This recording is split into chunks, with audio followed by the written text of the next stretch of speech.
The Raptors lose to another good team despite an incredible Brandon Ingram performance. Let's go to the film room. The only thing that's originally filmed is that and I've studied older films and tried to figure out how I got that impression. I was getting these right in the cutting room. The unique thing about film as an art form exactly. is the editing. A lot of mental mistakes for the Toronto Raptors tonight, and I thought that's what made them have a lot of moments where they nearly got it over the finish line, but not close enough.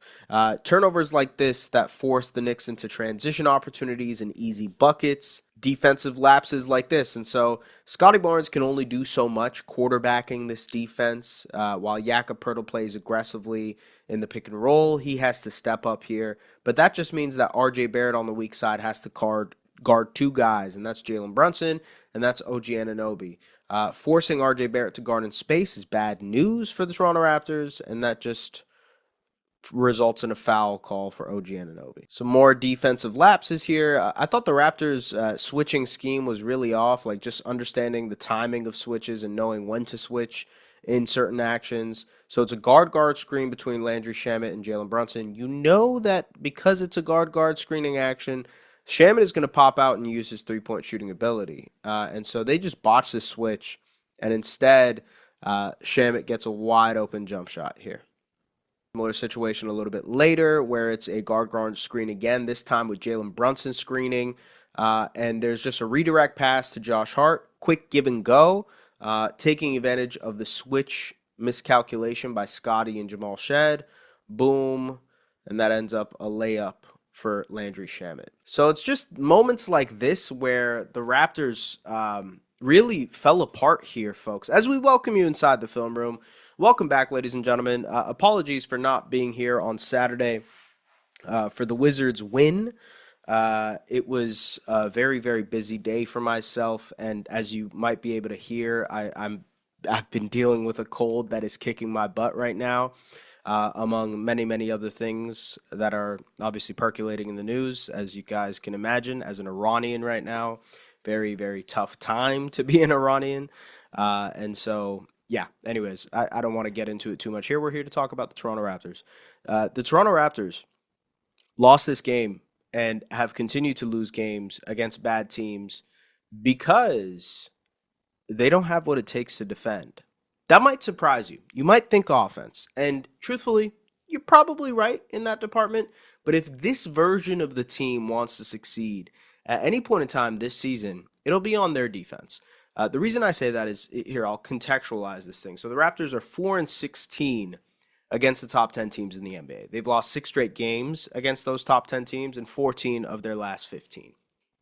They also, overall, against the NBA, have a top 15 offense, and they have the 7th best defense. Against the top 10 teams in the NBA, they have 25th offense and the 10th defense. Now, you might quickly point to that offense, and I would say, you know what, man, you're probably right. But I truthfully think with the roster the Raptors have, it's basically a given that their offense is going to struggle against good teams because they don't have the shooting that's requisite, and good teams usually have good defenses, and those good defenses are able to stop you from getting out in transition. They're going to force you to play half-court offense and play half-court basketball. And the Raptors' half-court offense so far this season hasn't been that good. And I think ultimately what the Raptors need to make sure they win, a non-negotiable for the Raptors every single game, has to be their defense. The drop-off in their defense against these top teams, in my opinion, is what's holding them back from beating some of these teams.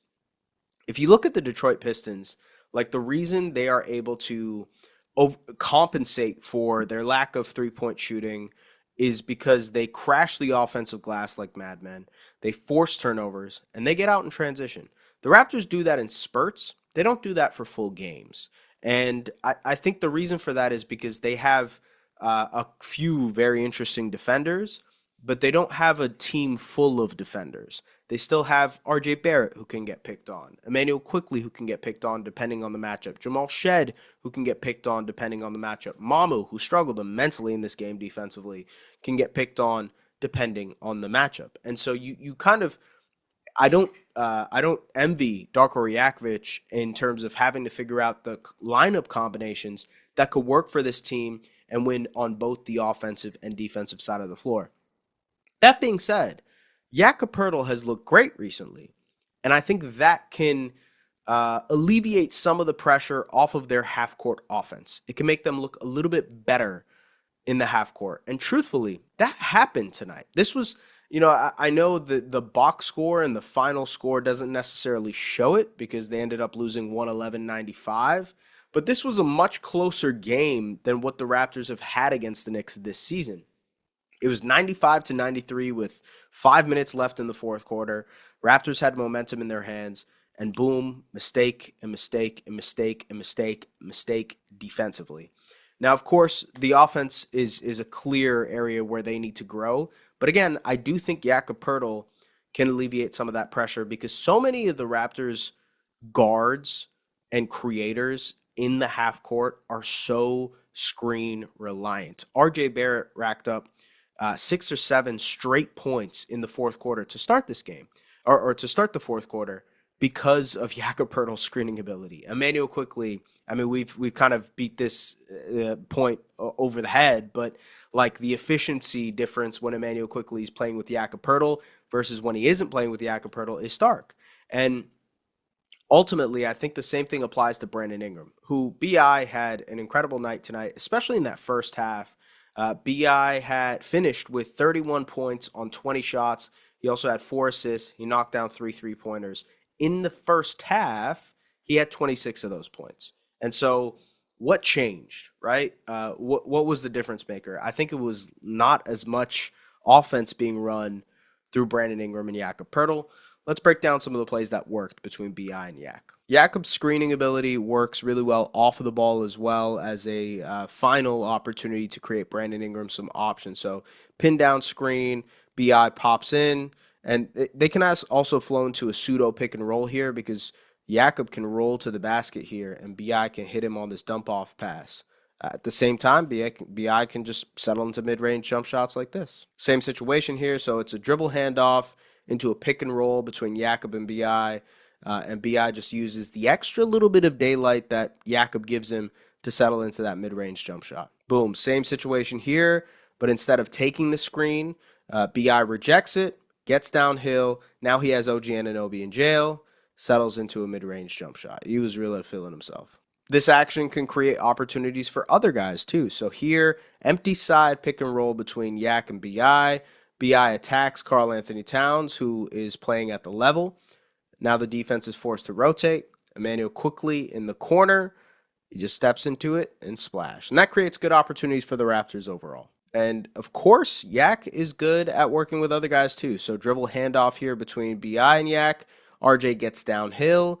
And again, it creates an opportunity for Brandon Ingram now off the ball as a catch and shoot player. I just think there's more to be had there. A lot of meat on the bone in terms of what the Raptors can do to lean on the Brandon Ingram Jakob Poeltl duo a little bit more in the half court, and particularly in the clutch. I actually think there's like a sense to that working in clutch opportunities, because if you want to have Yak on the floor, especially in the clutch, you got to involve him offensively.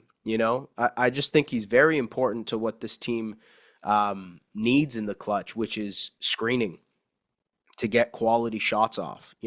I don't love the isolation possessions. I don't love the mid-post possessions because I don't think the Raptors have enough guys that can bend the defense by themselves. And that's why the screening ability is very, very important. It's important to Brandon Ingram. It's important to RJ Barrett. It's important to Emmanuel Quickly. At the same time, folks, I know everybody's going to say, like, man, the Raptors aren't good enough to win. Why can't the Raptors beat good teams? Well, truthfully, like, this is sort of what my expectation was for them. I thought that they would be very, very good at beating up on bad teams in the NBA. And they have done that so far this season. They've also done a pretty good job of beating the mid-tier of the NBA, which has allowed them to have, they're 9 games above 500 at this point this season.